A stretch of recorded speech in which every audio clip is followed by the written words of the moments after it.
Hello and welcome back to our YouTube channel free की physics. आज का हम लोग का टॉपिक है chapter 13 motion and time from class 7th। Okay, तो आज हम डिस्कस करने वाले हैं मोशन एंड टाइम के बारे में। ठीक, और मोशन और टाइम के बीच का जो रिलेशन होता है उसके बारे में। बेसिकली जो मोशन है उसके बारे में आपने क्लास 6 के अंदर काफ़ी बारे में पढ़ा हुआ था। ठीक है, टाइप्स ऑफ मोशन भी उसके अंदर पढ़े थे, जैसे ऑसिलेटरी मोशन है, लीनियर मोशन है, ट्रांसलेटरी मोशन है। ऑल दीज थिंग्स आप you have started in the grade 6। Right, grade 7 के अंदर जो आप डिस्कस करने वाले हो वो है इस मोशन और इस टाइम के बीच का रिलेशन क्या है। ठीक है, क्या होता है whenever you say that a body is in motion, ठीक है, तो आप क्या बोलते हो कि ये बॉडी अपनी पोजीशन को with respect to its surrounding and with time change कर रही है। राइट नाउ, अब वो बॉडी कितनी तेज कितनी धीरे उस पोजीशन को चेंज कर रही है, या कितनी तेज या कितनी धीरे किसी डिस्टेंस को कवर कर रही है। ठीक है, आज हम बात करेंगे उसके बारे में। Right now, that how fast how slow is actually given a technical term called speed. ठीक है, उसको एक टर्म दे दिए स्पीड। स्पीड बेसिकली क्या बताती है? The distance covered by a body per unit time. ठीक है, यानी कि पर यूनिट टाइम में बॉडी ने कितना डिस्टेंस कवर किया उसको हम बोलते हैं स्पीड। ठीक है, तो स्पीड को कैलकुलेट करते कैसे कि how fast an object is going और हाउ स्लो इज मूविंग। देखो, किसी भी ऑब्जेक्ट ने कोई डिस्टेंस कवर किया होगा, राइट, उसके लिए उसने कुछ टाइम लिया होगा।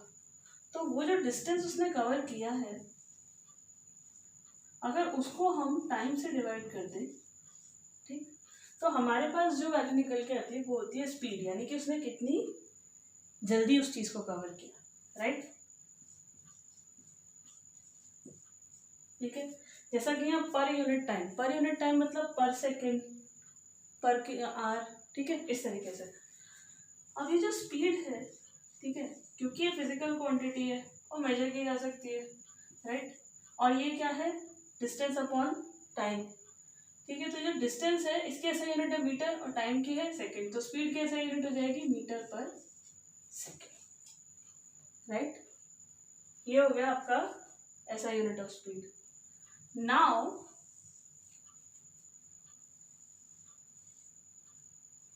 The motion of a body, ठीक है, ये तो होगी उसकी स्पीड। जो the motion of a body, it is categorize into two categories. ठीक है, one is the uniform motion, okay, the second one is non uniform motion. एक होता है यूनिफॉर्म मोशन, दूसरा होता है नॉन यूनिफॉर्म मोशन। ये जो यूनिफॉर्म मोशन होता है इसमें क्या होता है? लोग यूनिफॉर्म पहन के मोशन करते हैं? नहीं, ऐसा नहीं होता। यूनिफॉर्म मोशन के अंदर क्या होता है कि a body covers equal distance in equal interval of time. क्या होता है? Body covers equal distance in equal interval of time. जैसे मान लो कि आपके पास एक कार है, ठीक है,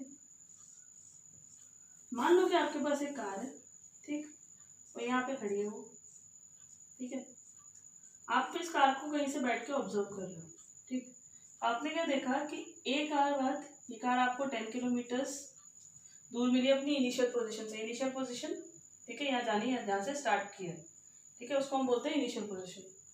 तो 1 किलोमीटर, वो 10 किलोमीटर्स आगे दिखी आपको। Another 1 hour, after another 1 hour we found that it is again कोई ऐसे माइलस्टोन पे यहाँ इस डिस्टेंस से अगेन 10 किलोमीटर आगे दिखी, यानी 20 किलोमीटर्स पे दिखी। राइट, फिर आपने इसको 1 आवर के बाद चेक किया तो आपको यहाँ पे 30 किलोमीटर वाले माइलस्टोन पे दिखी, यानी कि अपने पिछले पोजीशन से अगेन 10 किलोमीटर है। यानी यहाँ हो क्या रहा है कि हर बार ये 1 आवर के अंदर 10 किलोमीटर कवर करती चल रही है। तो वही तो हम लोगों ने कहा कि it covers equal distance in equal interval of time. Right, तो इस चीज़ को हम लोग बोलते हैं यूनिफॉर्म मोशन। और इसके अंदर जो स्पीड ऑफ द ऑब्जेक्ट है, ठीक है, स्पीड ऑफ द ऑब्जेक्ट या फिर बॉडी, ठीक है, रिमेन्स कांस्टेंट, ठीक, रिमेन्स कांस्टेंट कब? Through out the motion, throughout the motion. Now speed is constant throughout the motion. कैसे? ये देखो, ये 10 किलोमीटर कवर किया 1 आवर में। स्पीड कैलकुलेट करो डिस्टेंस अपॉन टाइम के फॉर्मूला से। स्पीड कितनी निकल के आ रही? 10 किलोमीटर 1 आवर, यानी कि 10 किलोमीटर पर आवर, ठीक है। दूसरा, दोबारा देखो यहाँ पे, अगेन 1 आवर में कवर किया कितना? 10 किलोमीटर, 10 से लेकर 20 तक 10 किलोमीटर तो कवर किया, फिर 10 किलोमीटर पर आवर। एक साथ भी करोगे तो 1 2 3 आवर्स लिए 30 किलोमीटर कवर करने के लिए। तो 30 किलोमीटर कवर करने के लिए अगर 3 आवर्स लगाए तो अगेन आपका आंसर कितना आ रहा है? 10 किलोमीटर। यानी आप कहीं भी चेक करोगे उसकी स्पीड कांस्टेंट मिलेगी आपको, ठीक है। उसको हम बोलेंगे यूनिफॉर्म मोशन के अंदर ऑब्जेक्ट। अब क्या हुआ नेक्स्ट केस के अंदर हमारे पास जो कौन सा है? Non uniform motion. Non uniform motion, non uniform motion के अंदर क्या है? जैसा इसके अंदर था कि बॉडी ये covers equal distance and equal interval of time, non uniform motion के अंदर क्या है कि body covers unequal distance in equal interval of time, ठीक है। क्या करती है body? Unequal distance in equal interval of time. इसका मीनिंग क्या है कि आपने क्या किया? आपने डिसाइड कर लिया हम हर 1 घंटे बाद चेक करेंगे कि अब कितना डिस्टेंस कवर हुआ, राइट। तो आपने क्या किया? आपने दोबारा से डिसाइड किया कि ये कार है, ठीक। जब आपने इस कार को देखा 1 आवर बाद, तो आपने देखा कि 10 किलोमीटर के माइलस्टोन पे थी, ठीक है। After another 1 hour you saw that it was at 30 kilometre का milestone. After 1 hour you checked again, it was somewhere at 60 kilometre का माइलस्टोन। तो आपको क्या देखने को मिल रहा है कि एक आवर के अंदर जो डिस्टेंस ये कवर कर रही है वो अलग अलग है। जैसे इसके अंदर कवर कर रही है 10 किलोमीटर, इसमें कवर कर रही है 20, इसमें कवर कर रही है 30 इन 1 आवर। तो ये क्या कर रही है? अनइक्वल डिस्टेंस कवर कर रही है इक्वल इंटरवल ऑफ टाइम के अंदर, ठीक है। तो उस केस के अंदर क्या होगा कि ऑब्वियसली बात है, करो जरा स्पीड कैलकुलेट, डिफरेंट आएगी। यहाँ आएगी 10 किलोमीटर पर आवर, ठीक है। यहाँ निकालोगे 20 किलोमीटर पर आवर, ठीक है। यहाँ निकालोगे 30 किलोमीटर पर आवर, तो अलग अलग निकल के आएगी स्पीड इसके अंदर।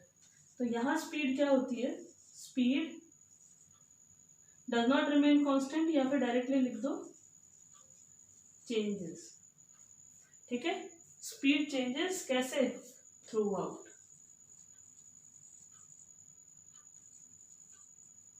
ठीक है। Through out the motion speed will change, right. तो ये तो हो गया आपके स्पीड के SI unit, uniform motion, non uniform motion, ठीक है। अब इसमें एक चीज का डिस्कशन हो रहा है, वो है टाइम का डिस्कशन। टाइम क्या होता है? ठीक, देखो पिछले जमाने में क्या होता था, हमारे पास सनडायल्स होते थे। सनडायल्स कैसे दिखते थे? सनडायल्स दिखते थे कुछ इस तरीके के, ठीक है। उसमें क्या होता था, एक तरफ ऐसे बड़ा सा सनडायल बना हुआ था, ठीक है। फिर क्या होता था, इसके ऊपर सनरेज पड़ती थी और उसकी शैडो के अकॉर्डिंग हम टाइम पता करते थे, राइट। कुछ इस तरीके का दिखता था आपका सनडायल, ठीक है, राइट। ऐसे यहाँ पे एक मूवमेंट होता था, ये कनेक्टेड ऐसे रहता था, इसकी शैडो बताती थी कि कितना टाइम हुआ, ये नहीं घूमता था, शैडो बताती थी, राइट। दूसरी हमारे पास क्या थी, ये जो आती है, क्या आती है, ये सैंड क्लॉक्स। तो जो सैंड क्लॉक्स हमारे पास आती थी वो क्या करती थी, नेक्स्ट वो टाइम बताने का काम करती थी, राइट। इसका फिक्स रहता था कि कितनी सैंड नीचे गिर रही है। After 12 hours they used to check, inverted again, या फिर आफ्टर 4 आवर्स इन्वर्ट कर देते थे, ऐसा कुछ करते थे, right. And there was one more, ये तो है सैंड, ऐसी होती थी एक वाटर क्लॉक। उसके अंदर भी यही होता था सेम, या तो वाटर ड्रॉपलेट्स आप गिरा देते थे, वाटर ड्रॉपलेट से चेक करते थे, या तो फिर एक वाटर क्लॉक आती थी आपके पास, ठीक है। तो ये पहले क्लॉक्स थी, हम लोग टाइम कैसे मेजर करते थे। फिर एक हमारे पास साइंटिस्ट थे गैलीलियो गैलीली, ठीक है। तो जो गैलीलियो गैलीली थे उन्होंने क्या किया था कि he was once sitting in front of a church, ठीक है।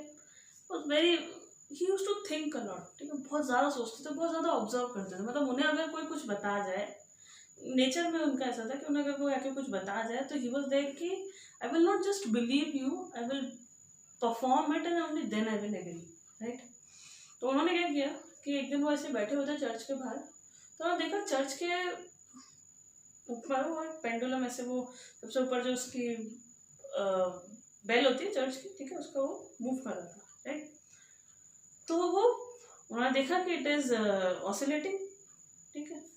तो जब वो उसको देख रहे थे तो वो ऐसे बैठे हुए थे यूं करके अपने हाथ। तो मैं थोड़ी देर में नोटिस करना स्टार्ट किया कि उसका जो ऑसिलेशन का टाइम है और जितनी इनकी पल्स है वो हर बार सेम निकल के आ रही थी।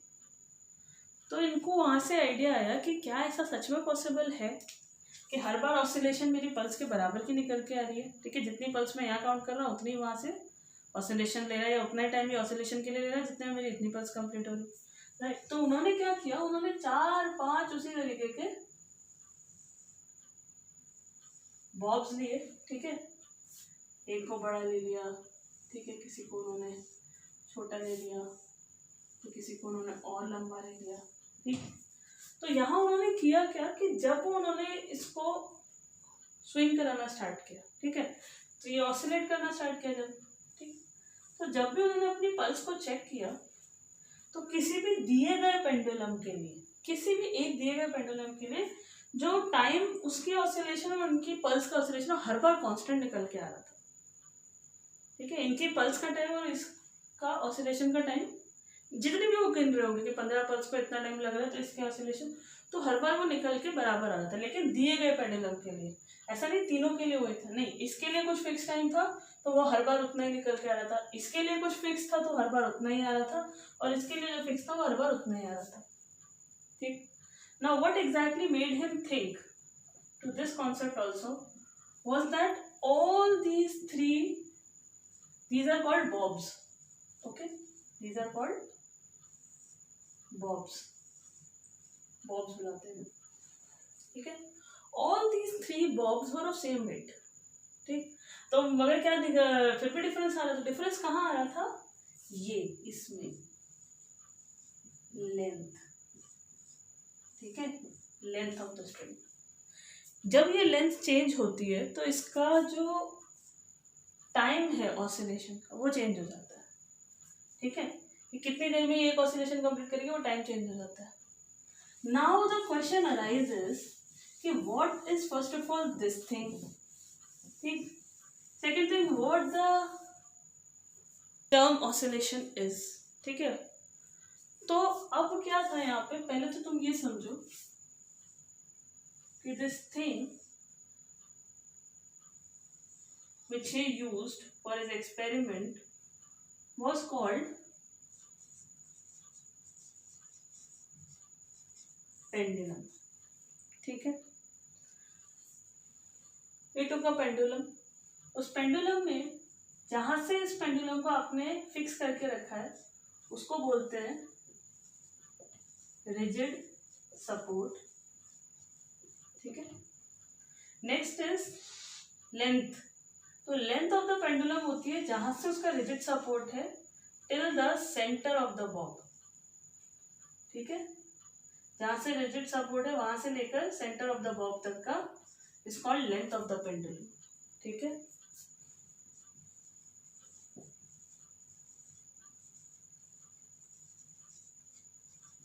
Right, and this as usual was bob, right. Now this is length. What is this with which it is hung? This is the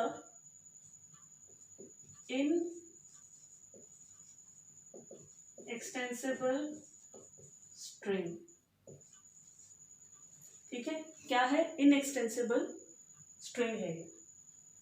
inextensible string का मतलब ये है कि आप इस पे जब ये बॉब हम करोगे तो इसकी जो लेंथ है वो चेंज नहीं होगी under the influence of gravity. Gravity के जब ये नीचे की तरफ पुल होगा तो ये इसके जो लेंथ है वो ऐसे खींचेगी नीचे, थोड़ा सा भी हो, माइनर सा भी चेंज नहीं आएगा उसके अंदर, राइट। यहाँ तक तो ये हो गया आपका पेंडुलम, ठीक। अब इसकी कुछ चीजें क्या है, first one was length of the pendulum, वो मैंने आपको बताई दी। Second was string, third one was rigid support, fourth one was Bob.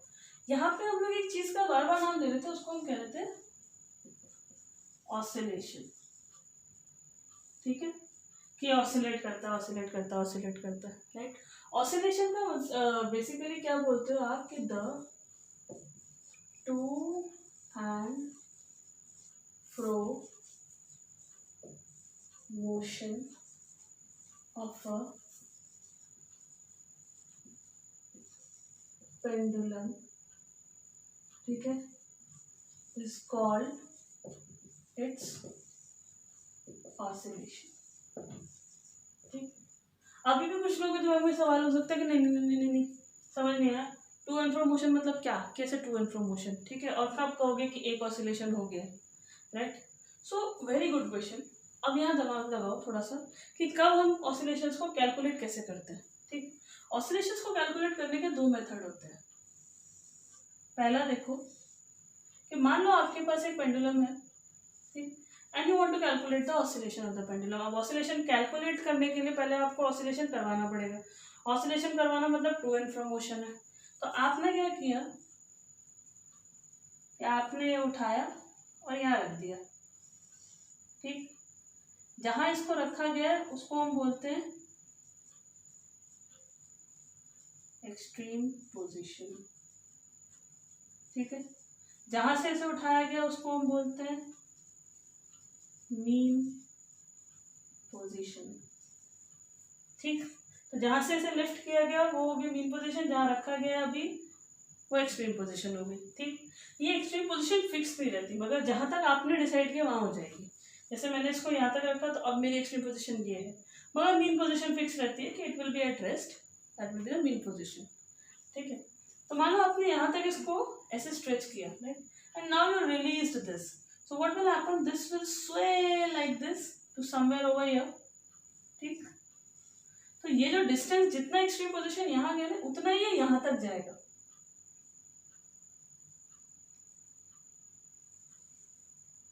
जितना ये इससे इतना दूर है उतना ये यहाँ तक जाएगा, right. So in one motion from here to here it covers half oscillation, कितना, half oscillation from this position to this position, right. Now when it will move, it will reach this place, it's not going to stay over here like this, it's going to come back. Now when it will come back, it's not going to stay over here, it will go back to this position also, right. So when from here it will move back to this position, this will be the another half oscillation, right. Now this half from going here to this half coming back makes it one complete oscillation. This is the first method जब आप extreme position से check करते हो oscillation, right? When you initiated your oscillation from extreme position, then it will go half, another half, complete one. That means 1, 2, 3, ठीक है। अच्छा, इसी के अंदर क्या होता है, आपके पास एक और मेथड होता है जिसके अंदर आप क्या करते हो, अब आप मीन पोजीशन से कैलकुलेट करोगे, ठीक। आप मीन पोजीशन पे क्या करोगे, अब यहाँ पे बहुत सिंपल सा मेथड है, देखो दोबारा से, कि मान लो आपने कहा मैं नहीं ऐसे कहीं पे पिक करना, ठीक है, मुझे तो ये करना है कि मैं यहीं से इसे पुश करूंगा, राइट। तो आपने कहा ठीक है, you give it a flick and it reach somewhere over here, कहीं यहाँ पे आके ये पहुंचा, राइट। तो जब ये यहाँ से यहाँ तक जाते हुए, पिछले केस में हाफ कर रहा था, तो यहाँ से यहाँ तक जब ये गया होगा तो ऑब्वियसली 1/4 ऑफ द ऑसिलेशन इसने कवर किया होगा, राइट।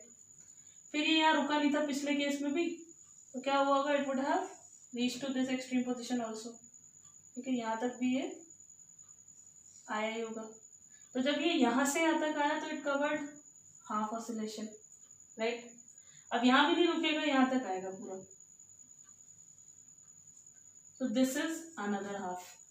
तो अगर आप मीन पोजीशन से कैलकुलेट करते हो तो आपके पास फिर से वही सिचुएशन आ गई, 1/4 प्लस, सॉरी ये 1/4 होगा, ठीक है, 1/4 plus half plus 1/4 gives you 1 complete oscillation. कहने का मतलब ये है कि जहां से शुरू किया है वहां उसे लौटना पड़ेगा, सारे पॉइंट्स को टच करके, यानी सारी पोजीशंस को एक बार रीच करके, एक बार विजिट करके वापस वहीं लौटना जरूरी है। उसको हम बोलेंगे वन ऑसिलेशन, राइट। कैसे? जैसे पिछले केस में हुआ था, यहां से था, गया, इसको टच किया, उसको टच किया, रिटर्न यहाँ तक वापस। इसमें it reached there and then it came back, तो that is one oscillation, right. तो अपने मोशन में एक एक बार इनको टच करना उसका जरूरी है। एक बार तो करना जरूरी है, 2 बार हो जाए then it's a different thing. अगर एक बार तो दोनों एक्सट्रीम पोजीशंस और एक पोजीशन को टच करना उसको जरूरी है, एक बार तीनों को टच करना है, राइट। तब हम कहेंगे इसका ये ऑसिलेशन वन कंप्लीट ऑसिलेशन है, ठीक है। तो ये तो रही इसके ऑसिलेशंस की बात। अब ये ऑसिलेशन एग्जैक्टली बताती क्या है? तो जितना टाइम ये इस ऑसिलेशन को, एक ऑसिलेशन को कंप्लीट करने में लेता है, उसको हम बोलते हैं time period of a pendulum. क्या बोलते हैं हम? Time period of a pendulum. Time period क्या करता है? The time taken by a pendulum to complete one oscillation, ठीक है। So time taken to complete one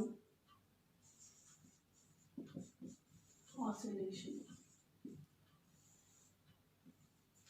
time taken to complete one oscillation is, ठीक है, time period of the pendulum. ये तो time period होता है, इसका एक फॉर्मूला होता है, ठीक है। आप ऐसे ही नहीं कैलकुलेट कर लेते। कैसे करते हो आप? टाइम पीरियड का फॉर्मूला होता है total time divided by number of oscillations, ठीक है। Total time divided by number of oscillations. तो जिसको अगर आप कैलकुलेट कर रहे हो उसको कोई ना कोई ऐसा यूनिट होगी, ऑब्वियस सी बात है। टाइम पीरियड की ऐसा यूनिट होती है आपके पास सेकेंड्स। क्या होती है? Seconds, right. This is the ऐसा यूनिट ऑफ टाइम पीरियड। यानी कि अगर आपके पास टोटल टाइम है, ठीक है, जैसे आपसे कहा कि this Bob has completed 25 oscillations, ठीक है, इन 5 seconds, calculate the time period. क्या करोगे? 5 यहाँ लिखोगे, 25 यहाँ लिखोगे, निकाल दोगे वैल्यू आप, ठीक है। उसी तरीके के क्वेश्चन आ सकते हैं। और आप एक बात याद रखना, ये total time upon number of oscillations रहेगा। क्यों? क्योंकि number of oscillations is unitless. Number of oscillation मतलब नंबर है, ठीक है। आपके पास कितनी चॉकलेट्स, तो आप कहोगे 5 मीटर नहीं कहोगे, 5 केजी नहीं कहोगे, राइट। व्हाट विल यू से? 5, राइट। सो सिमिलरली कितनी ऑसिलेशंस? 10, कितनी? 25, कितनी? 15, ऐसे ऑसिलेशंस बताओगे। उसको मीटर इन सेकेंड या ऐसे में नहीं बताओगे, but time you have to tell in seconds, ठीक है। या फिर या तो मिनट्स होगा या सेकेंड्स होगा, ठीक। And in that case what will you do? आपके पास सेकेंड्स आएगा। अब जब टाइम पीरियड की ऐसा यूनिट सेकेंड्स है तो सेकेंड्स ही तो टॉप पे होगा, ठीक है। तो इसका न्यूमरेटर होगा सेकेंड्स, डिनोमिनेटर इज यूनिटलेस, तो अपने आप यूनिट बन के आ गई सेकेंड। जैसे स्पीड के अंदर क्या हुआ था? ऊपर था मीटर डिस्टेंस और नीचे था टाइम यानी कि सेकेंड, तो यूनिट क्या बन के आ गई थी? मीटर पर सेकेंड। ऐसे ही वहां पर क्या है? टाइम है वो, और उसके नीचे क्या है? यूनिटलेस क्वांटिटी, नंबर है ऑसिलेशंस का, तो नंबर है, तो यूनिट क्या बचेगी? Alone second. Second is the ऐसा यूनिट ऑफ टाइम पीरियड, ठीक है। यहां तक क्लियर हुआ? Now the third thing over here is frequency. Frequency of pendulum. Frequency of pendulum जो होती है वो टाइम पीरियड की जस्ट इनवर्स होती है, ठीक है। क्या होता है? ये तो है time taken to complete one oscillation, इसमें पूछते हैं number of oscillations in 1 second. कितना? Number of oscillations per second, ठीक है। उसको हम बोलते हैं फ्रीक्वेंसी ऑफ पेंडुलम। जब टाइम पीरियड का फॉर्मूला है तो फ्रीक्वेंसी का भी फॉर्मूला बिल्कुल है।